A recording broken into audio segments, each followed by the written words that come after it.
Hola, te habla Tania Isaías 43. Bienvenido, bienvenida a este segundo episodio del Sermón del Monte. Primero, y antes de iniciar el tema, permitime hacer lo más importante, que es orar por vos y por mí. Padre Celestial, en esta hora yo clamo, mi Señor, para que la persona hermosa que está escuchando este mensaje reciba tu ministración, tu amor y tu sabiduría. En el nombre de Cristo yo declaro que es tu voluntad sobre él, sobre ella y sobre mí, y que hoy recibimos de tu amor para conocer más y más tu persona, para descubrir a Cristo, que es el único camino, verdad y vida, y que juntos lleguemos a la verdad, que es el Padre, que es su paternidad amorosa y eterna, y que la vivamos en plenitud, en compañía de nuestro amor, Jesucristo. Muy bien. En el primer episodio hablamos acerca de qué significa ser pobre de espíritu. Pues hoy vamos a hablar acerca de la segunda bienaventuranza, que es: bienaventurados los que lloran, porque ellos serán consolados. Antes de adentrarnos a qué significa llorar, qué significa ser consolado, vamos a hablar acerca de qué significa un poco más esto de la bienaventuranza. ¿Qué significa ser bendecido? Porque al final es sinónimo de ser bendecido. Cuando estamos en Génesis 1:28, Dios bendijo al hombre y a la mujer, y podemos definir los parámetros de bendición desde la perspectiva de Dios, de lo que Él les dice a ellos en ese capítulo y en ese versículo.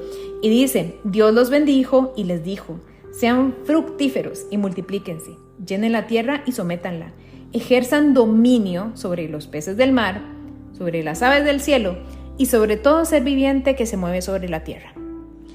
Acá la palabra, muchas Biblias dicen fecundos, y lo relacionamos solamente con tener hijos, la capacidad de procrear que Dios nos dio.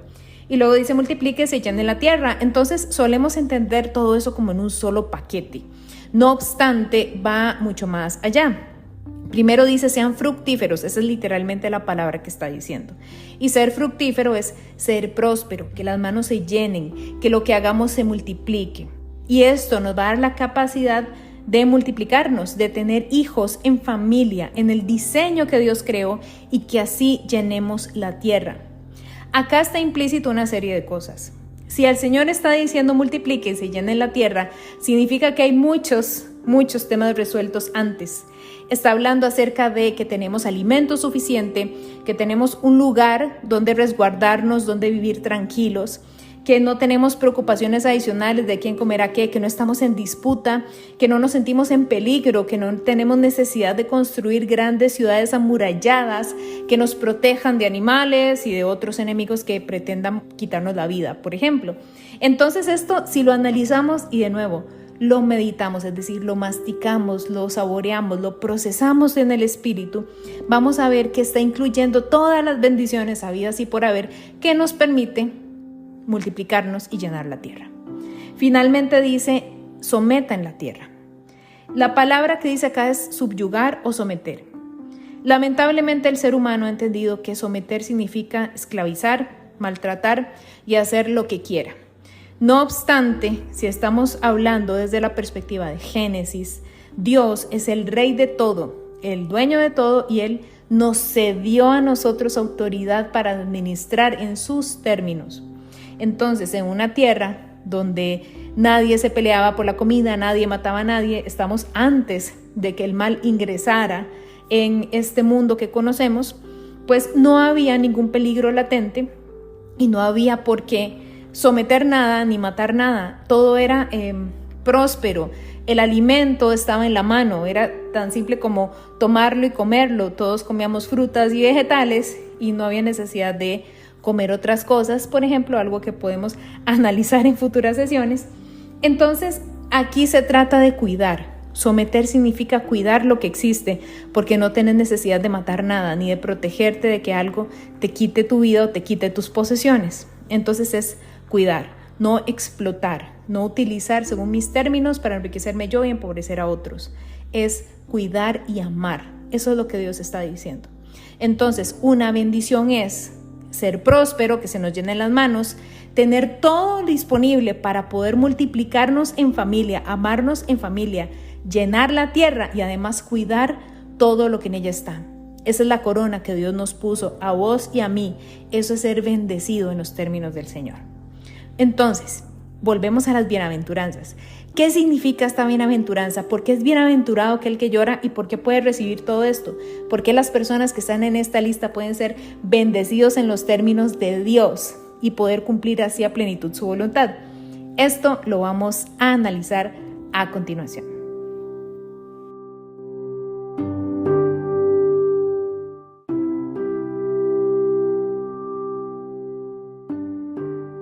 Bienaventurados los que lloran, pues ellos serán consolados. Mateo 5:4. Hablemos un poco acerca de la lógica de las bienaventuranzas antes de adentrarnos en esta puntualmente. Te contamos que hace poco tiempo el Señor nos llevó a Isaías 43 a entender con mayor amplitud este tema, que las bienaventuranzas son un camino que tiene que cruzar aquel que desee crecer en el conocimiento íntimo de su persona, aquel que desee ser parte del grupo que le representa. Y además nos enseñó que una lleva a la otra y nos hizo ver la profundidad del por qué sucede eso. Ahora, tal vez para nosotros, lector moderno del año 2023, no es tan lógico o tan intuitivo cuando lo leemos de corrido la primera vez, de cómo una lleva a la otra. No obstante, recordemos 3 cosas. La primera, Dios nunca dice cosas que no tienen sentido, no gasta palabras, no habla ni siquiera cosas que no sean importantes. Dios siempre dice cosas que tienen un fundamento y que son supremamente importantes que entendamos para nuestra vida, para nuestro crecimiento diario. Entonces Jesús no está lanzando una serie de frases aleatorias acerca de características que Él considera son bonitas o buenas. Entonces todo tiene un propósito detrás, por eso tenemos que meditarlo. Segundo, recordemos que es una lectura antigua, del primer siglo, cuando Roma era imperio, y en esa época se redactaba de una manera específica, tal vez no como lo hacemos hoy en día, que todo es sumamente específico, y también se hacían discursos o se declaraba de una forma diferente. Eso permitía el diálogo, permitía el compartir de forma oral las cosas para que las personas lo conversaran. Y eso me lleva al tercer punto. La palabra de Dios está hecha para que aquellos que le amen, le busquen y encuentren los tesoros escondidos que está en ella. Y esa es la invitación que el Señor nos está haciendo. Entonces, ahora vamos a analizar esta bienaventuranza y vamos a ver cómo está conectada con la anterior. Entonces, ¿qué es llorar? Ya hablamos acerca de bienaventurados, cómo es ser bendecido en la primera parte y también en el episodio anterior, que si no lo recuerdas te invito a que lo vuelvas a escuchar. Pero ahora vamos a seguir con la palabra siguiente, llorar.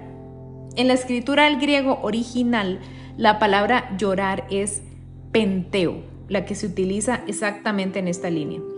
Significa propiamente llorar por la muerte de alguien o también figuradamente afligirse por la muerte de alguna esperanza, alguna relación personal, alguna situación, alguna etapa en la vida. Es como un cierre divino, un cierre de algo que fue y que ya no va más. Es un llanto profundo, algo que nos hace que estamos llorando porque mi vida cambió y se transformó. También es la palabra que se usa para decir llorar de arrepentimiento. Y tiene toda la lógica, porque arrepentirse, y ojo, esto es muy importante, no tenemos que confundir la culpa con el arrepentimiento. La culpa es algo que nos frena, nos inmoviliza y nos hace sentirnos mal. El arrepentimiento es un deseo, sí, un deseo de forma positiva, de no volver a hacer algo, pensar algo, sentir algo, actuar de alguna manera y hacer un cambio radical con respecto a eso. No querer volver a algo. Normalmente asociamos arrepentimiento con pecados, llamémoslo así, muy grandes, muy impactantes, muy fuertes, cosas que de verdad están ahí en nuestras vidas que queremos desechar al 100%, pero también el arrepentimiento es para formas de pensar, ver las cosas, creer. Tal vez una manera de arrepentirse es pensar que hay dones o hay tesoros en la palabra de Dios que no son para que yo los descubra nunca. Y sí, tal vez la revelación no va a ser completa para cada persona jamás, porque para eso es la unidad del cuerpo de Cristo, para que una parte sea uno y al otro el otro, y juntos como hermanos en familia, como a Dios le gusta, todos construyamos. Pero tal vez es un error pensar que nada va a ser revelado para mí. Y una vez que yo cambio esa manera de pensar, que cae ese velo, estoy transformando mi mente y estoy cambiando. Entonces también es una manifestación de arrepentimiento. Eso es algo que te invito a que analices con el Señor. qué significa arrepentimiento y cómo lo puedes manifestar en tu vida, porque es cambiar de una forma de actuar, transformarse para ser más cercano a la imagen de Dios, que es el diseño original que tenemos. Muy bien, entonces, esto de llorar, porque mi vida se transformó, ¿qué tiene que ver con la bienaventuranza anterior? Lo que te decía, esto es un camino y lo estamos descubriendo. La bienaventuranza anterior era ser pobre de espíritu. Ahí comprendimos que ser un mendigo espiritual que depende del Señor y que es tan pero tan mendigo, reconoce la debilidad ante su Creador y sabe que solamente gracias a la voluntad de Dios se levanta cada mañana, come, vive, duerme, respira y se lo agradece profundamente porque depende de Él, depende de su palabra, no de lo que tenga en las manos, no de las circunstancias, sino del Señor. Entonces, cuando esa persona ve eso, empieza a ver la presencia de Dios, su gracia, su gloria, y empieza a ser transformado. Entonces, esta persona empieza a llorar, empieza a ser quebrantado, y eso, atención, segundo concepto que tenemos que analizar. Quebrantado lo entendemos como alguien que tiene una pérdida y que llora profundamente por esa pérdida y que es algo en un contexto pues muy negativo, lo ponemos.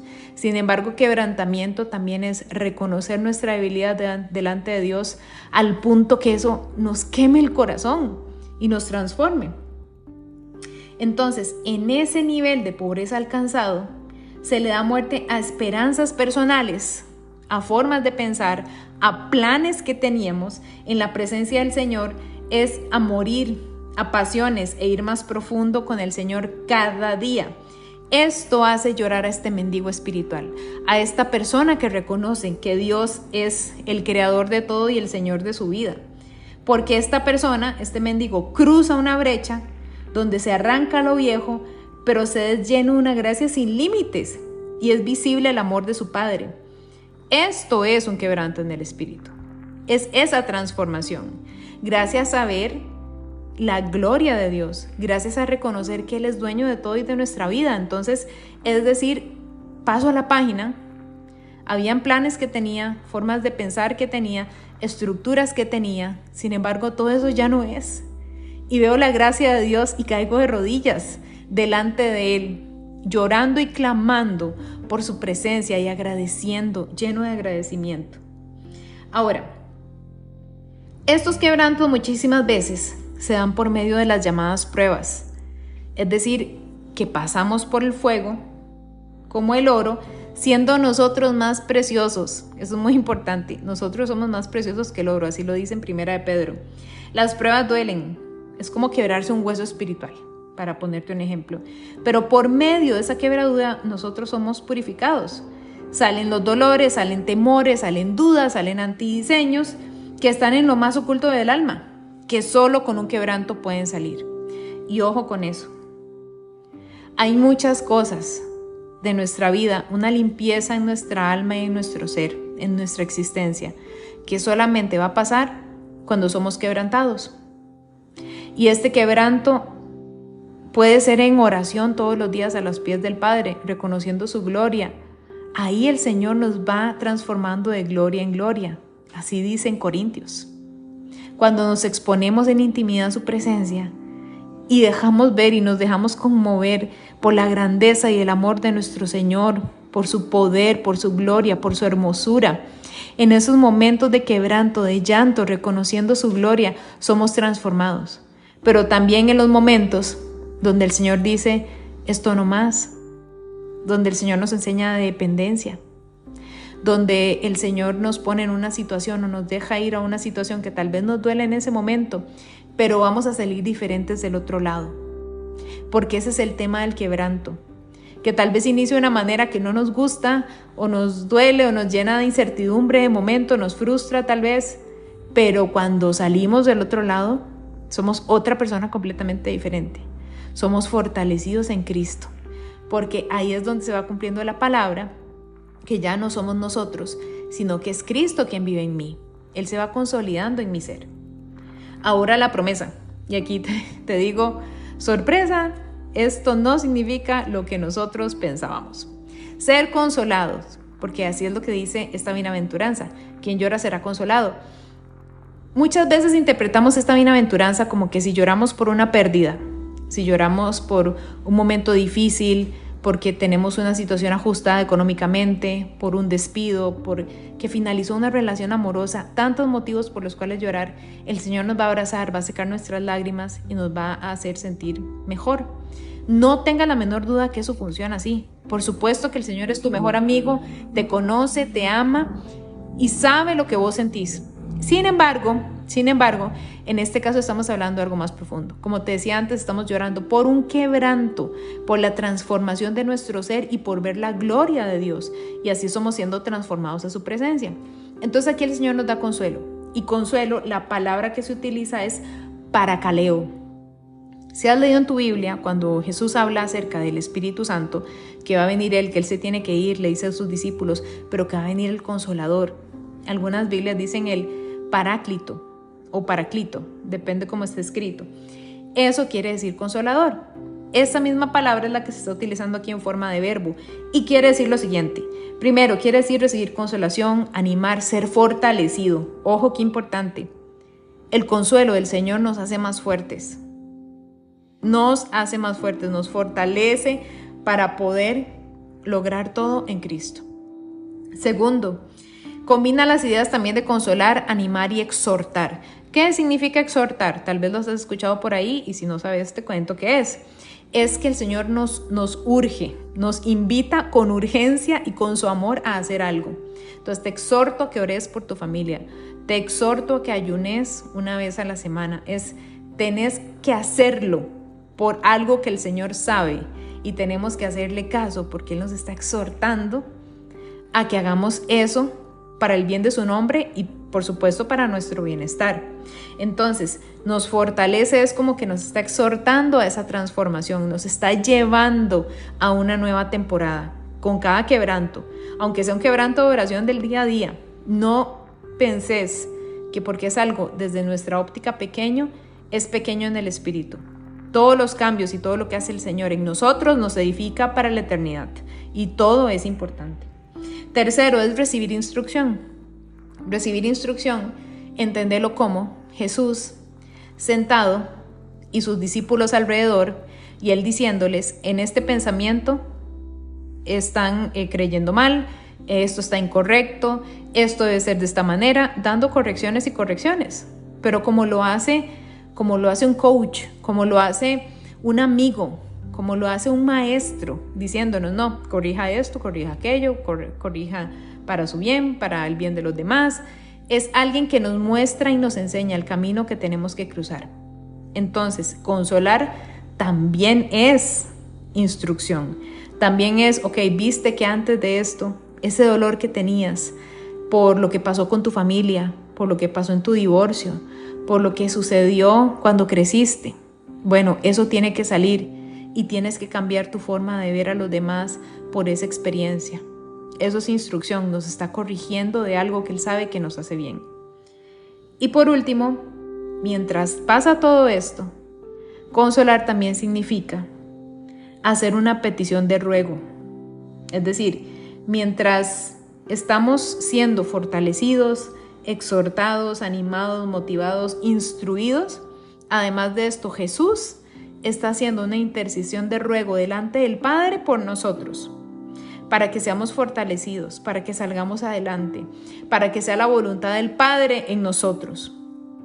Él, en su infinito amor, en su infinita gracia, en su infinita misericordia, está ahí intercediendo por vos en este momento, por mí y por todos, para que por medio de cada quebranto que tenemos cada día, en cada circunstancia en nuestras vidas, pasemos la prueba con éxito.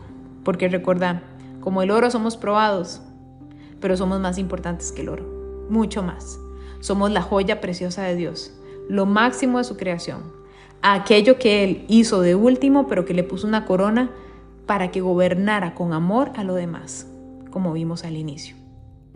Entonces, por ser un mendigo espiritual, por reconocer la grandeza de Dios, veo su gloria, su gracia y empiezo a ser quebrantado, a tener un llanto, porque hay cosas en mi vida que no van a ir más, porque Él empieza a transformar mi forma de pensar, pone en mi corazón un arrepentimiento santo y no uno temporal, y no culpa. Y pone en mí este quebrantamiento que tampoco es solamente de llorar porque me siento mal, no, es más profundo, es un llanto de aquel que ha sido transformado. Así que en este momento oro para que el Señor te siga transformando a ti y a mí, para que juntos lleguemos a verlo cuando Él regrese o a clamar para que esto suceda, para ser entendidos en su palabra y en su presencia y para seguir siendo transformados por su hermosura. Que Dios te bendiga.